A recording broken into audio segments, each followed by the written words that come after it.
Hi friends, నమస్తే. అత్తగారి కథల్లో అత్తగారు లంకె బిందెలు అనేది నెక్స్ట్ పార్ట్ ఏంటో చూద్దాము.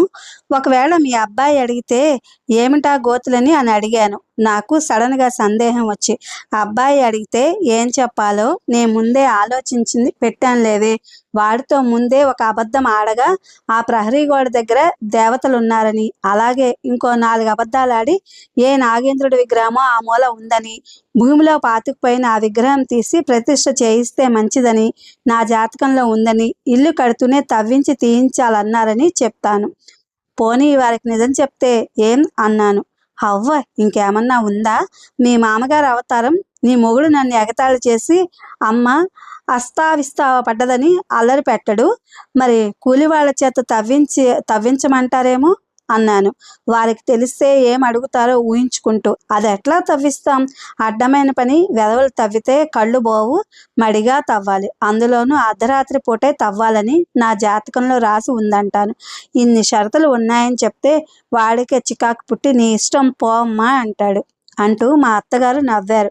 నేను గుడ్లు చెప్పి నాగేంద్రుడి శిల ఈవిడ బుర్రలోకి ఎప్పుడు ప్రవేశించిందా అని ఆశ్చర్యపడిపోయాను.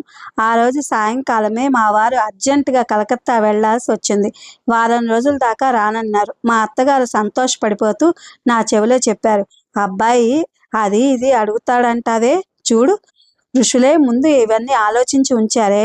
అబ్బాయి ఈ సమయంలో ఊళ్ళో లేకుండా బయట ఊరు వెళ్ళి రావడం మంచిది కదూ. అంతేనే, మన చేతుల్లో ఏమీ లేదు.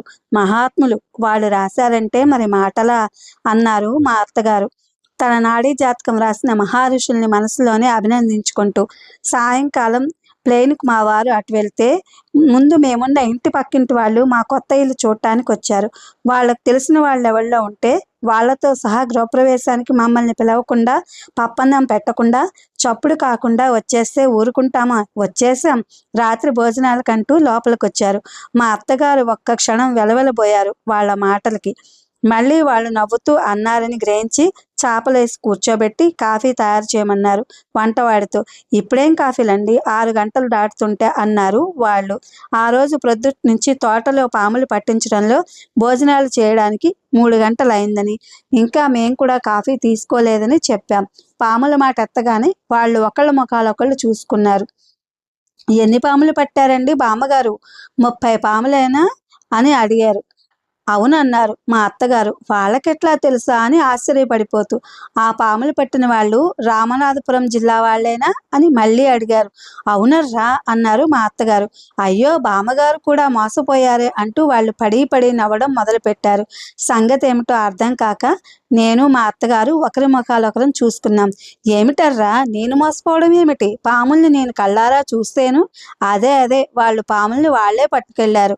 అదే మీరు కండ్లారా చూశారు అంటూ మళ్ళీ నవ్వడం మొదలుపెట్టారు.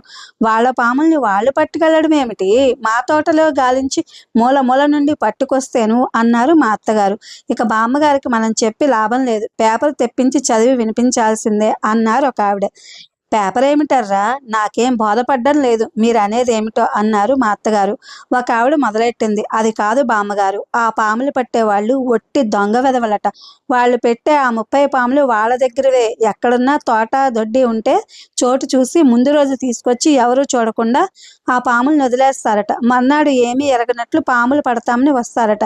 సరే, తోటన్న తర్వాత ఒక పామన్నా ఉండకపోతుందా అని పట్టమంటాం. మనం పట్టమనకపోయినా వాళ్ళు వచ్చి మోడి ఊతారట. అంతకు ముందు రోజు 3 రోజులు ఆ పాములకు ఆహారం ఏది పెట్టకుండా మాడుస్తారట. పెంపుడు పాములే గనక వాళ్ళు మోడి ఊదగానే ఆహారం పెడతారనే ఆశతో అలవాటు ప్రకారం అన్నీ పాములమంటూ వాళ్ళ దగ్గరకు వచ్చేస్తాయట. అట్లా వాళ్ళు ఆ పాములకి ప్రాక్టీస్ ఇచ్చి పెడతారట. ఇక మనం అది చూసి ఆశ్చర్యపడిపోతూ.